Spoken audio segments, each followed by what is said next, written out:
Alright, we're going to do a quick unboxing and take some measurements of the G5-Dome-Ultra. As you can see, I already took one apart, but this is the black version, so this one's all sealed up, so we'll be starting from scratch and see what we got here. Okay.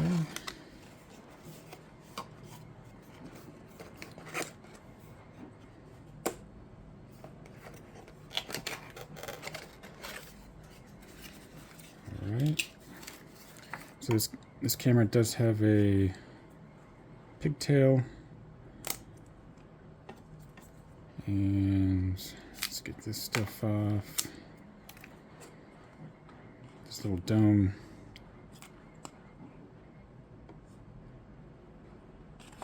Looks like it twists on. Okay. Set that aside. Let's see what else we have here. Little bubble level. There's the little release tool for the latch. Long screws. Backing plate. I never use those. I guess that's for mounting and drop ceilings. Short screws. Instructions. We don't need those. And the mounting bracket. I think that's everything that's interesting in there. Alright, so we'll get rid of that box. Don't need the instructions, and we'll just be looking at the hardware. So let's take a look at the camera. So it's adjustable, not quite 90 degrees.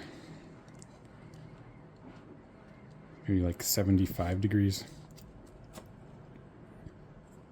Here's what the inside of the dome looks like.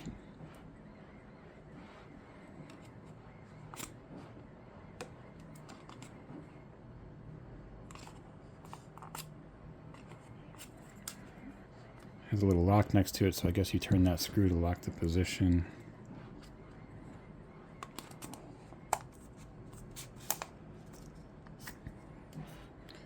Alright, let's, so the dimensions, we're interested in the mounting of this camera, so we're interested in this plate and these screws and the base of this thing. But first let's check out this pigtail, see how long it is.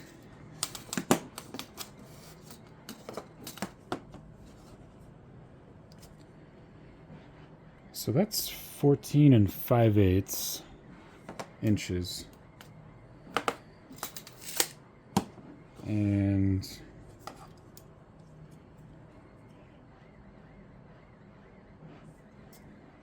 see, if you had to pass this through a hole, okay, so it's like exactly 30 millimeters, or that's basically 1.18. Yeah, almost like 1 3/8 would be the hole you would need. So that's a pretty big hole. And let's measure the flat side.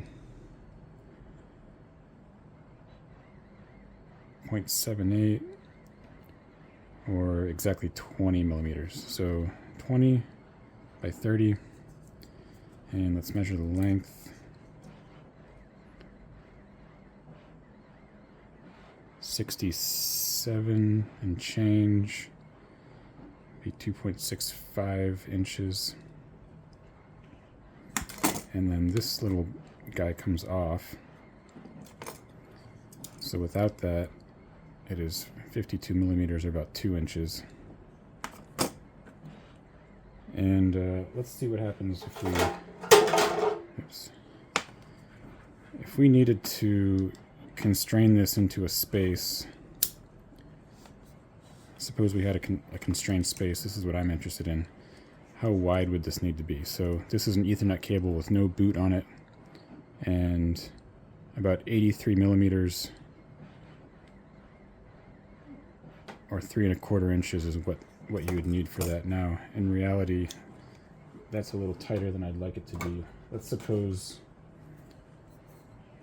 you had a boot on the cable.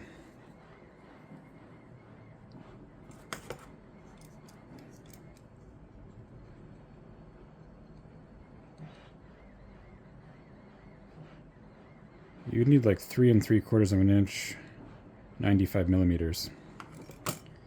Now, it comes with this waterproof-ish flexible cover, which I think you're just supposed to stretch it over the cable. Let's see what happens. Oh wait, we're gonna need to stretch it this way.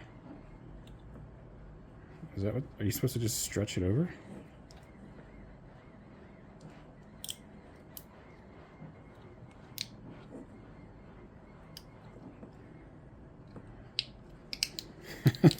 I don't know if that's what you're supposed to do, but that seemed to work. So let's plug that back in. Oh, you know what? It doesn't even, it doesn't work because this boot is too long. So I don't think they intended for you to use anything with a boot for doing this install. They probably just intended you to have a cable like this where it's just connector crimped onto a cable. So let's see if we can do that. Pull that trick again here. Sorry if you can hear the 3D printers in the background. Hope that's not too annoying. Okay, let's try that again. So, all right, that worked. So this works as long as you don't have a boot on the cable. And this is probably going to be about the same. If you had to constrain this within a space, you would need, yeah, last time we said 3 3/4. You could get away with, you could almost get away with 3.5 inches. 90 millimeters. All right, so let's, I'm gonna take this off. Let's look at the camera and the camera base. So,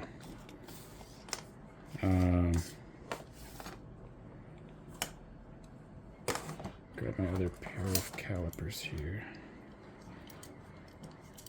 This is probably online, but the camera base is 62.6, 62 and change. And if we include the very widest part of the base,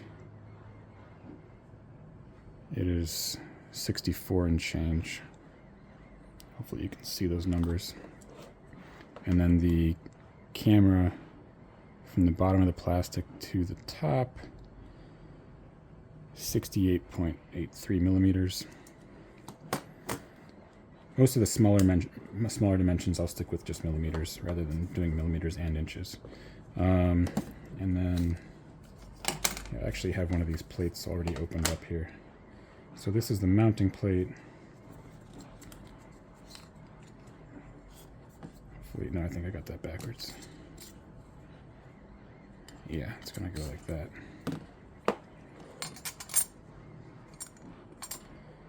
And then, let's see. Okay, so that's gonna turn, and that's gonna snap in, I guess. Okay, let's get that back off. So the mounting plate is flush, so it doesn't add anything to the height. So that's nice. Good deal. Let's get the, this is gonna be an important one. The screw hole spacing. First off, we'll get the inside of those holes. 3.13. So you're going to be able to fit a number 4 screw, and a number 6 screw will be kind of snug in there. And let's get the screw hole spacing. I'll go edge to edge.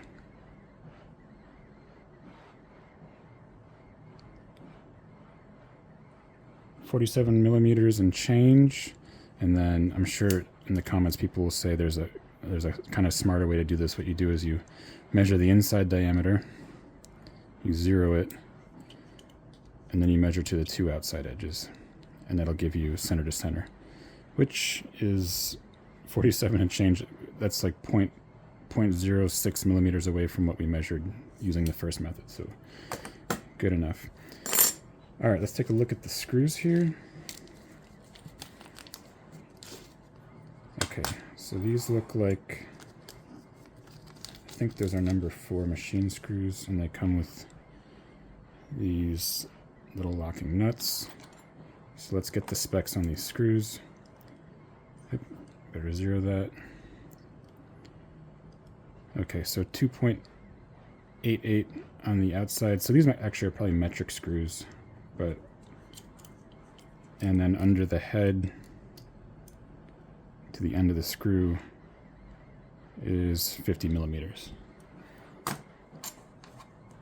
So 50 millimeter, what would those be, like M3s?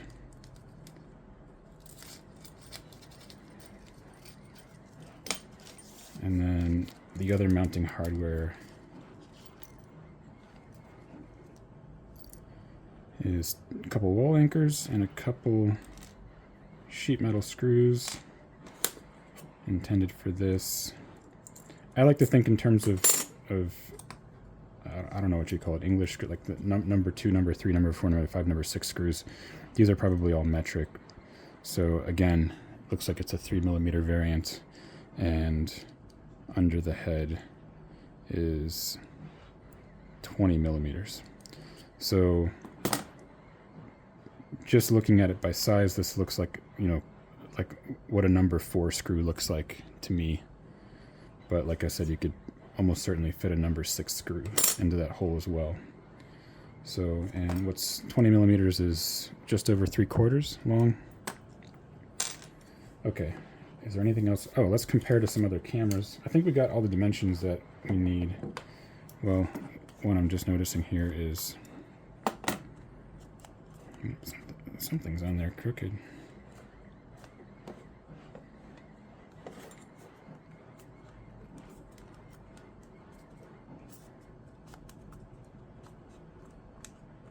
Okay.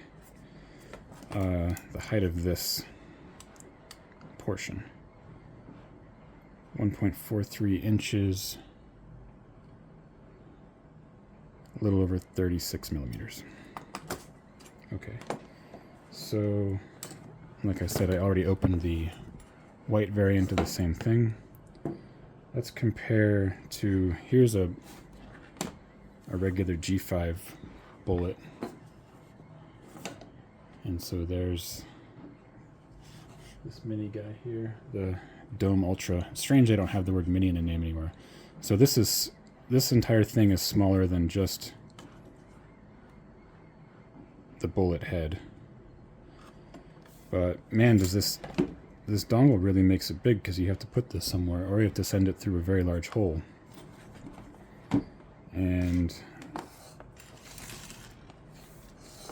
let's next compare it to, here is a Turret Ultra. So Turret Ultra next to Dome Ultra. So this thing's pretty small. And the Turret has a pigtail on it as well, which requires a smaller hole. And with the boot is about the same length. Let's steal this white one here. So those are the same length. So, man, does this tiny camera is great, but it requires a big old hole to feed this guy through. I think this actually does the power conversion from the PoE or something.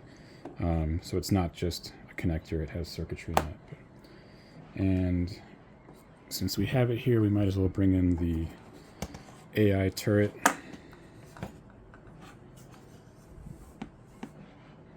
And I happen to have an AI bullet as well. So let's see, am I missing anything? I think that's it. Let's open this back up really quick just to see if I need to measure anything inside. Man, that is really difficult.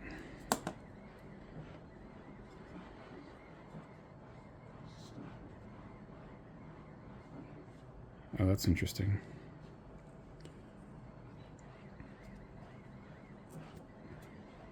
So I guess you can rotate the whole camera as well. Okay, I think that's all we needed. I was mostly interested in the mounting, and like we said, that was 47 millimeters center to center, which is 1.85 inches. So, and then you need 2.46 inches or 63 millimeters in space for the diameter. All right, that's the G5-Dome-Ultra. Be sure to post in the comments if there are any dimensions that you need that I missed, and I'll be happy to respond or make another video if needed. So, all right, later, guys.